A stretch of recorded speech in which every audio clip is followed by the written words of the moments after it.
जहर का जायका नहीं होता, जहर की दास्तान होती है, जहर की इकसाम होती हैं।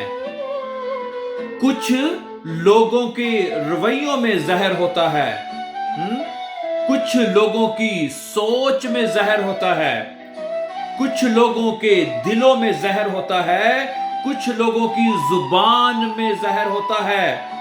और हर जहर का तरियाक अल्लाह का खौफ और ज़मीर का जिंदा होना है। दोस्तों, ज़मीर का जिंदा होना है।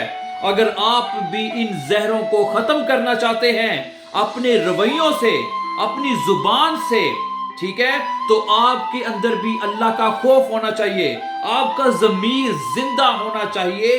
तो फिर ही दोस्तों, तो फिर ही आप इन जहरों को, इस जहर को खत्म कर सकते हैं। तो दुआ है अल्लाह ताला हमें हर तरह के जहर को खत्म करने की तौफीक दे और हमारे अच्छे से अच्छे इखलाक कर दे। Thank you. Before going, don't forget to subscribe so that you can find my upcoming videos. Always be happy and have a nice time. Take care.